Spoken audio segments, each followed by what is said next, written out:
Olá, seja bem-vindo, bem-vinda ao Ampsi Podcast. Eu sou Arthur Danila, eu sou médico psiquiatra e estou aqui para convidar, uma conversa que espero que seja muito gostosa e saudável com a Daniela de Oliveira, que é psicóloga do esporte. Dani, você pode se apresentar para a gente aqui? Claro. Meu nome é Daniela de Oliveira, eu sou psicóloga, sou psicóloga clínica e do esporte. A minha primeira especialização foi em psicologia do esporte e depois eu fiz algumas outras formações dentro das áreas somáticas, da psicologia formativa.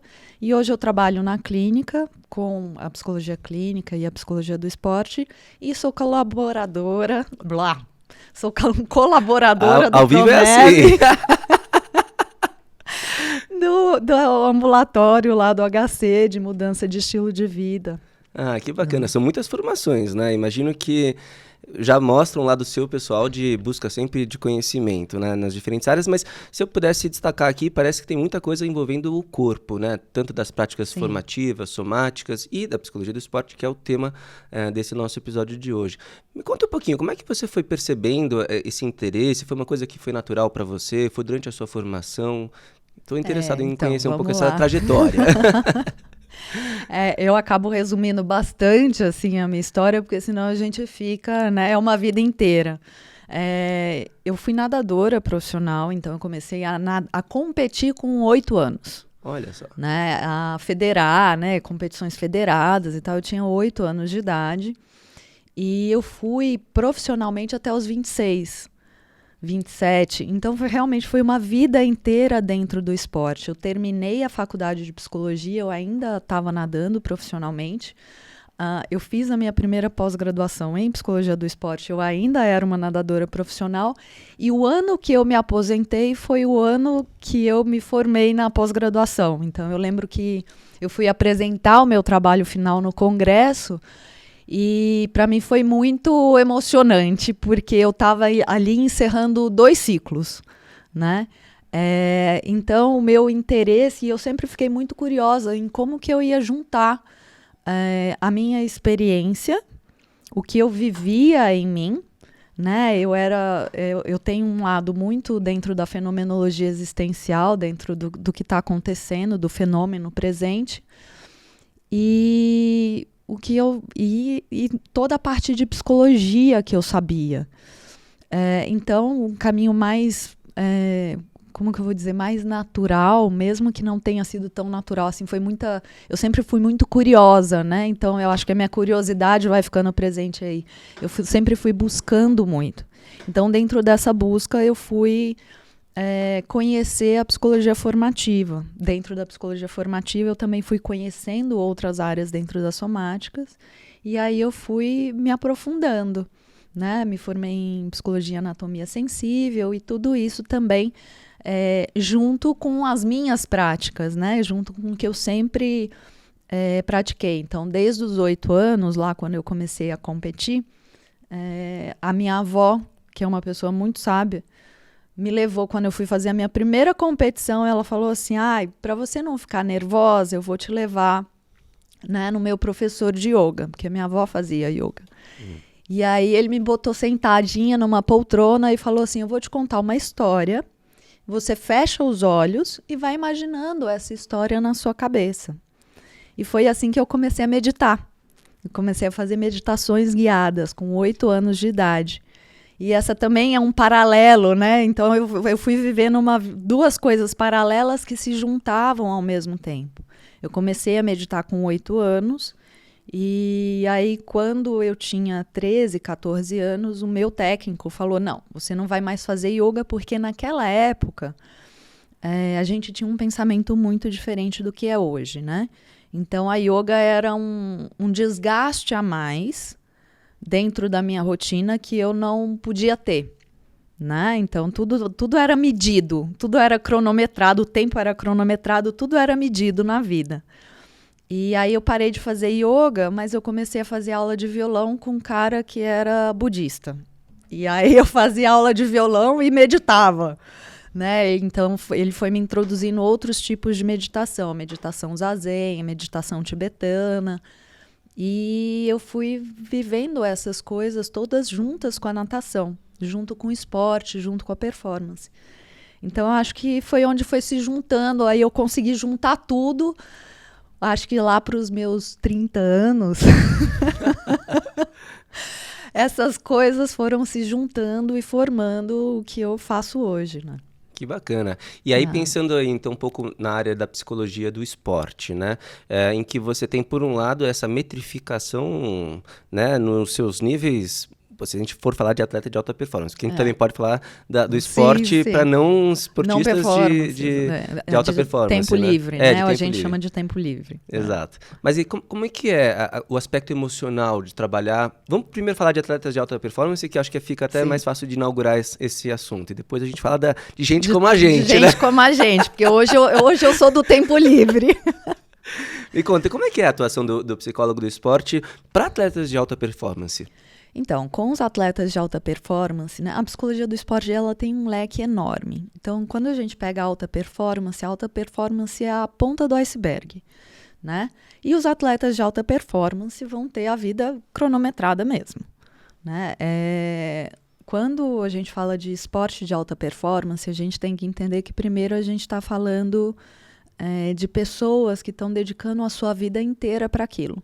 E que dependem de um resultado, inclusive para sobreviver e pagar a conta, né? Porque hoje a gente fala de esporte profissional. Então, provavelmente o atleta de alta performance é aquele atleta que é um atleta profissional e não um atleta amador, né? Uhum. Então, a gente vai trabalhar com uma regulação emocional muito fina, né? Vamos trabalhar com metas muito específicas de curto, médio e longo prazo e sempre um trabalho multidisciplinar, né? Um trabalho com técnico, com preparador físico e a gente vai trabalhar a vida desse atleta inteira, né? Porque muitas vezes quando a gente fala do atleta de alta performance, a gente tem que lembrar que existe vida também fora do esporte. Então a gente tem que trabalhar por exemplo, uma das coisas que a gente tem que trabalhar muitos anos antes com um atleta de alta performance é a questão de transição de carreira.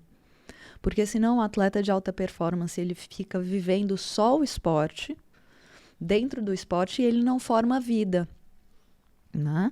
Então a gente pode fazer um paralelo com os workaholics, que vivem só o trabalho e não conseguem formar relações fora do trabalho. Né? Não conseguem formar relações fora do esporte, não conseguem formar uma família, não conseguem estudar muitas vezes, né? E isso é extremamente importante porque o esporte tem uma vida curta, né? O corpo, quando ele é exigido no seu máximo, né? E o esporte de alta eficiência faz isso, estoura. Né? Então a gente não fala muito disso, mas os atletas de alta performance, eles sabem que eles têm que estar sempre trabalhando em prevenção de lesão, tem que estar sempre trabalhando, é um dos grandes medos, né? Então a gente trabalha muitas questões das capacidades, habilidades psicológicas, das mais diversas, então persistência, resiliência, metas de curto, médio, longo prazo, as questões de motivação. Então, esse é um tema importante para nós, porque tem uma parte do treinamento, né, que a gente fala que é o treinamento de base, que é chato. Uhum. É muito chato. São horas treinando, horas se desgastando, no máximo do máximo do máximo, que o cara sai dali e ele não consegue nem lembrar o nome dele. Né? A verdade é essa, sai dali, você perguntar o endereço, ele não sabe te dizer, porque está assim, no estado de exaustão tremenda, né? E isso é necessário. Então, como você mantém a motivação, às vezes, num ciclo olímpico? O cara vai treinar 4 anos. Então, ele precisa de 4 anos, se lembrando, né? E tentando se motivar ou se motivando para um único momento. Tem atletas que vão para a Olimpíada para uma prova, para, às vezes, 30 segundos. Né? E passam 4 anos treinando para 30 segundos.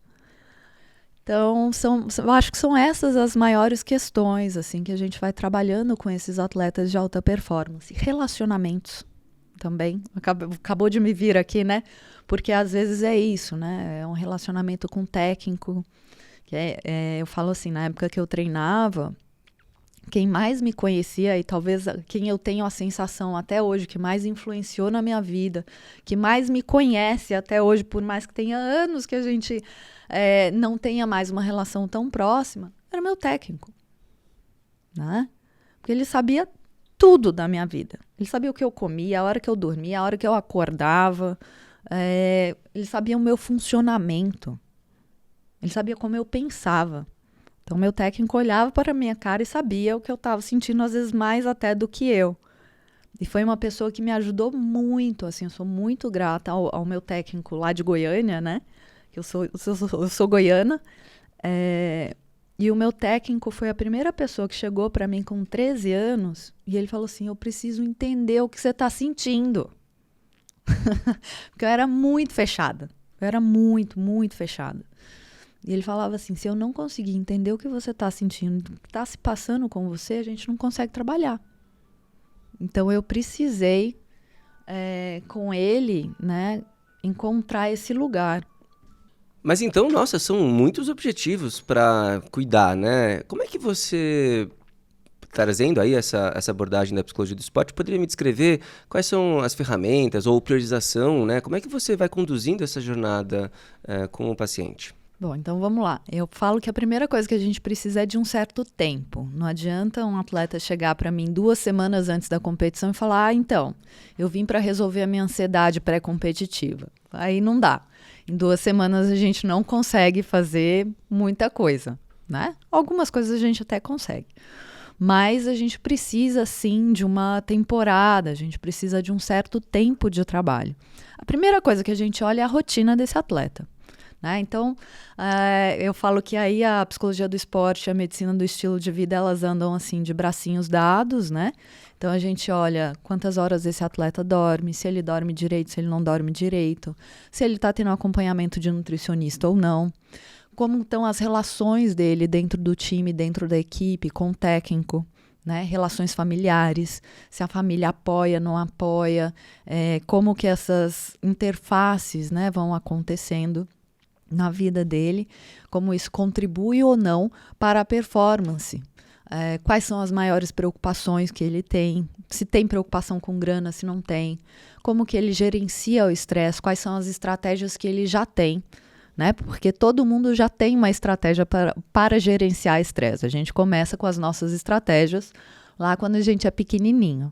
Às vezes a gente nem se dá conta que a gente usa essas estratégias, mas a gente tem estratégias para lidar com o estresse. Então, tudo isso a gente vai olhando, né? A gente olha com os nossos atletas o quanto muitas vezes nos períodos em que ele tem folga, né? Então, isso é um cuidado que a gente precisa ter com os atletas, que muitas vezes como é tudo muito cronometrado, muito rígido, né? A hora que folga um pouco, eles já vão, né, enfiam o pé na jaca.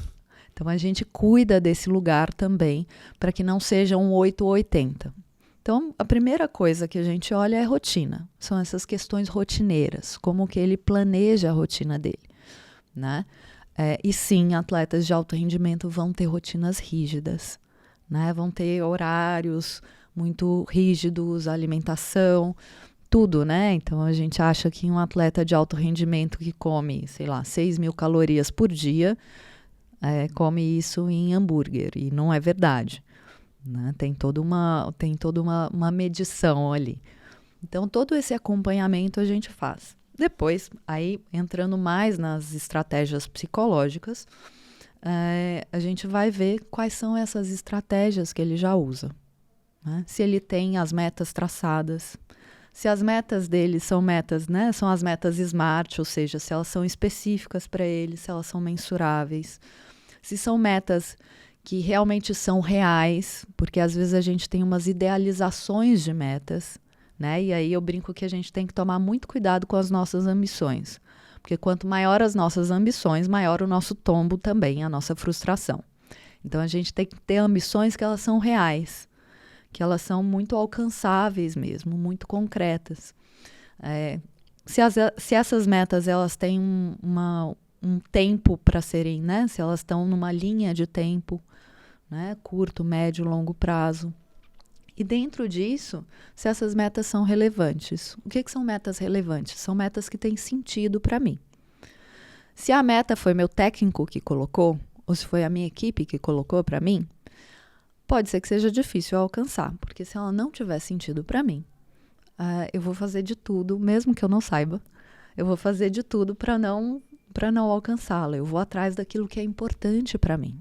A motivação, então, é uma coisa importante de construir, né? Exatamente. Uhum. Então, o que a gente diz? Motivação é construída. Tudo, né? Tudo dentro da psicologia, as nossas emoções, elas são construídas, elas são formadas em nós, né? E a gente pode influenciar essa formação. Óbvio, as nossas emoções, elas são vivas. Então, como tudo que é vivo, as nossas emoções têm direito à existência. Elas vão aparecer. Agora, a duração e a intensidade dessa emoção a gente influencia, né? E aí, dentro disso, né, alguns estudos, inclusive, diferenciam. Algumas pessoas falam de motivação intrínseca e motivação extrínseca, que é aquela que vem de mim e aquela que vem de fora. E alguns estudiosos, né, dizem que motivação extrínseca não existe. O que existe é motivação e incentivo. Incentivo é tudo aquilo que vem de fora, ou seja, uma medalha, um título, dinheiro, o status que eu ganho de ser campeão, de ser bom no que eu faço. Tudo isso são coisas de fora, a imagem que as pessoas vão ter de mim, né? O que é motivação intrínseca? O que é a motivação em si? É aquilo que faz sentido. Por que eu estou fazendo o que eu estou fazendo?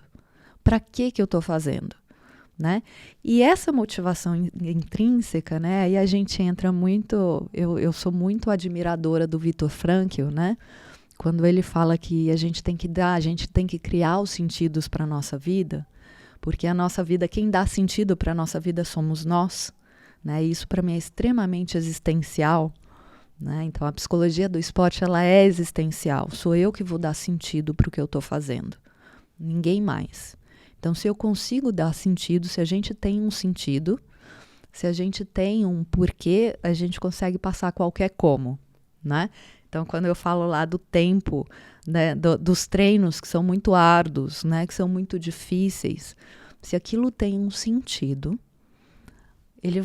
o atleta vai passar mal. Às vezes, né? Quantas vezes, assim, eu já vi colegas meus, amigos meus, saindo da piscina de treino, assim, vomitando e voltando para a água para fazer o resto, né? Quantas vezes eu já fiz treino de levantar o óculos, assim, tirar a lágrima, bota o óculos de novo e continua, porque aquilo tinha um sentido para mim, né? E eu acho que talvez essa seja, junto com o treinamento de habilidades, junto com a regulação emocional, o sentido, encontrar um sentido para a prática, são as duas coisas que eu diria que são o carro-chefe da psicologia do esporte, né?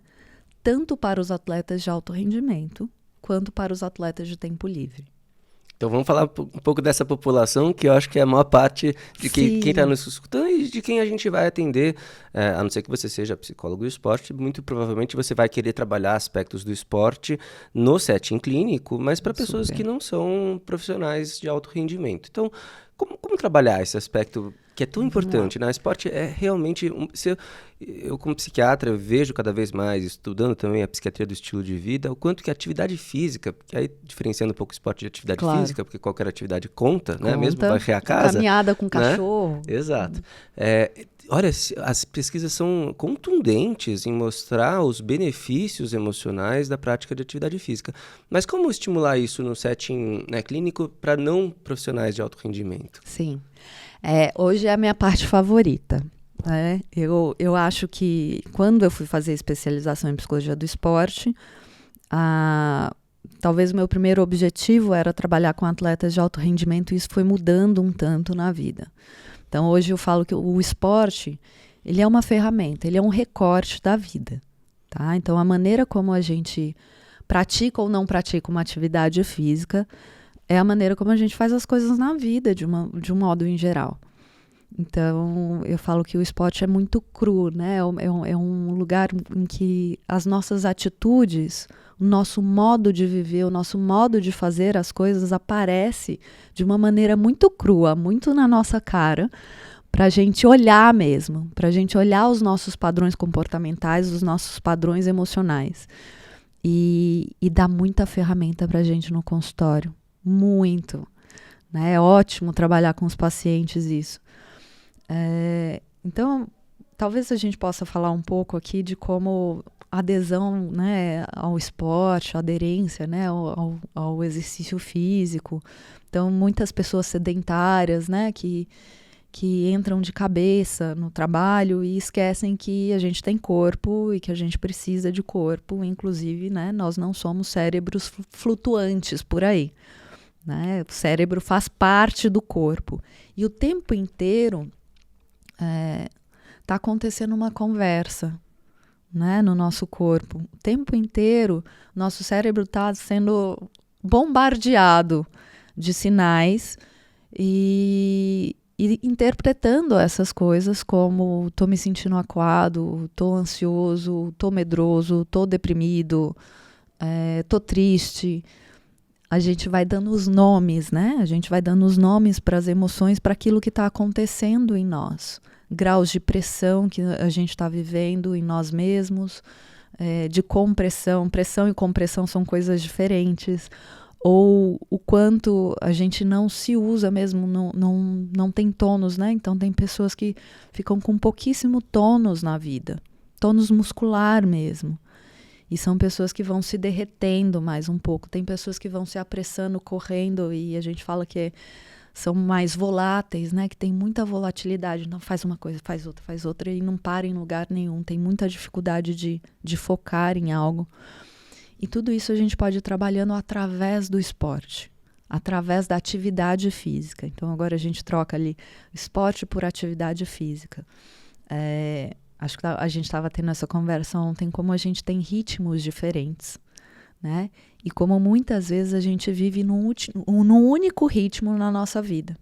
E se a gente não tem variações de ritmos, a gente adoece. A atividade física ajuda muito nisso. A gente poder conhecer o nosso ritmo, poder conhecer o ritmo que a gente usa mais e poder variar os nossos ritmos. Então, quanto mais variação a gente tiver das nossas atitudes, dos nossos comportamentos, dos nossos ritmos, mais saudável a gente é. Óbvio que aí eu não estou falando de variações extremas, né? Eu brinco sempre com os meus pacientes que a gente tem um pulso na vida. E o nosso pulso, se está 12/8, 11/7, está saudável. Se está 6/19, a gente está em risco, em muito risco, né? Se eu estou usando um ritmo na minha vida que é muito, como que eu vou dizer? Que é muito extremo, se eu estou ali o dia inteiro num ritmo muito intenso e acelerado, e eu chego em casa e eu capoto, isso não é legal, né? É o 6/19. Isso vai trazer problema. Agora, se eu consigo ter uma variação, ter pequenas pausas no meu dia, por exemplo, né? Eu brinco com os meus pacientes, às vezes é bom você sair para tomar um copo d'água, né? E nesse momento que você sai e toma um copo d'água, repara no seu ritmo. Veja se você consegue voltar um pouco, desorganizar um pouco a aceleração e a pressão. Porque a gente está vivendo tempos, né, na nossa sociedade já há alguns anos. Não é à toa que a ansiedade é uma das nossas principais doenças aí. E a gente tem que lembrar que aqui em São Paulo a gente vive na capital, que ganhou um prêmio que não é tão bom assim, né, da capital mundial. Ganhou, né, Copa do Mundo de ansiedade, a gente ganhou. E talvez esse não seja um bom prêmio para nós. Mas a gente tem que lembrar que a gente vive nisso, né? E a gente vive numa sociedade, em tempos, que tem ritmos muito, muito marcados, muito intensos e muito rápidos. E quando a gente fala também da virtualidade, né? Então a gente está vivendo em tempos rápidos, tempos virtuais, em que tem informação chegando por todos os lados o tempo inteiro. E se a gente não sabe colocar um limite, se a gente não sabe voltar um pouco e falar, opa, tá muito para mim, deixa eu ver o que está acontecendo comigo agora, a gente vai por um buraco sem fim aí, né? Então, nesse sentido, a psicologia do esporte, né, vai trabalhando com as atividades físicas muito como um recorte mesmo, como um espelhamento, né? E então a gente usa a atividade física como uma ferramenta de autoconhecimento, inclusive, né? Então tem pessoas que precisam. Então, eu falo que dependendo da característica da pessoa, inclusive a gente sabe qual atividade física é melhor para ela, né? Isso também é um desafio, escolher junto, né? Ajudar. Escolher junto, ajudar a escolher. Porque também não adianta eu colocar uma pessoa para fazer musculação se aquela pessoa odeia musculação. Eu sou uma pessoa, odeio musculação. Não faço musculação. Mas eu tenho outras atividades físicas que eu adoro fazer e que são boas para mim, para minha estrutura. Então, quando a gente olha, né? E aí eu vou juntando um pouco as coisas aqui. Eu sou da psicologia formativa, né? Então, dentro do consultório, a psicologia tem muitas abordagens, né? Eu trabalho com a psicologia formativa. E a psicologia formativa tem um trabalho muito dentro... É uma psicologia somática, mas muito dentro das neurociências, né? Então, quando a gente trabalha na formação de atitudes, na formação de mapas neurais, de novos mapas neurais, a gente também trabalha com um corpo herdado, né? Nós temos características, cada um de nós diferentes, que a gente herdou mesmo, né? Então, você tem o olho claro, eu tenho o olho cor de mel, isso a gente não vai mudar, é genética. E isso também vale para outras tantas características da nossa anatomia, né? Que vai favorecer determinadas predisposições, inclusive para ritmos, para atividade física. E aí eu posso usar a atividade física tanto para esse conhecimento desse ritmo e para me colocar naquilo que tem sentido para mim, como eu posso usar uma atividade física para trabalhar o oposto. Então, vou colocar aqui, vou me dar como exemplo, né? Então, eu tenho uma estrutura mais longilínea e como a vida inteira eu trabalhei muito a atividade física, eu tenho um sistema nervoso que é hiperativo, né, para as coisas de fora. Eu tenho uma percepção muito aguçada. Daí vem a minha curiosidade de querer saber um pouco de tudo, de ir para todos os lugares. Se eu fico sem corpo, cara, não consigo fazer nada. Não vai ter lastro, Não né? vou ter lastro, exatamente. Então, a minha grande vantagem é que eu tenho uma família que é muito do físico, né? Então, desde criancinha, foram lá me colocando natação, balé, fiz tudo, até que eu decidi lá com os meus 8 anos, quando eu comecei a competir em natação, era aquele negócio que eu gostava mesmo. E eu queria ser nadadora, então também tenho isso em mim, né? Agora, eu tenho pouco contato com um tempo mais lentificado, com o tempo das relações, com o tempo de estar aqui com você curtindo a sua presença.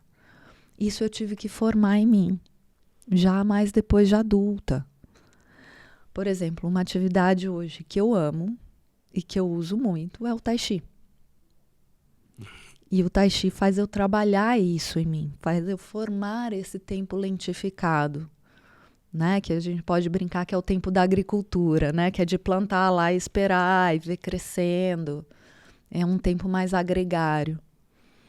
Né? São muitos objetivos que você vai construindo, né, nessa prática. Nossa, Sim. Dani, acho que a gente tem aqui espaço para muito mais conversas. Já fica aqui o convite para você voltar para um próximo episódio.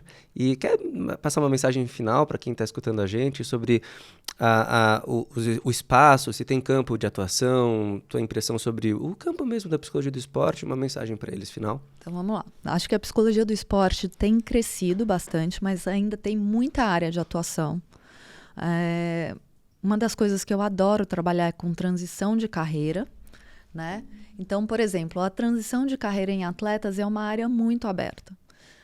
em atletas profissionais. E a prática de tempo livre também tem um campo enorme para a gente trabalhar. Desenvolvimento de habilidades, capacidades, né? Esse desenvolvimento da interocepção, que a gente acabou nem entrando aqui, que é a gente poder perceber essa conversa do corpo com ele mesmo, que é onde a gente vai trabalhar a regulação emocional. Então, tem muita coisa para ser trabalhada, tem bastante campo dentro da psicologia do esporte, e eu diria que quem quiser se aventurar, vamos junto, porque é maravilhoso. Eu sou suspeita para falar. Já me convenceu. Quero fazer uma formação. Não, bacana. Muito obrigado, Dani, pela conversa super gostosa, saudável, né? Sim. E que a gente possa repetir esses encontros por aqui. Sim. Fica ligado para os próximos episódios do nosso AMPSE Podcast e até a próxima. Até a próxima, gente. Tchau, tchau.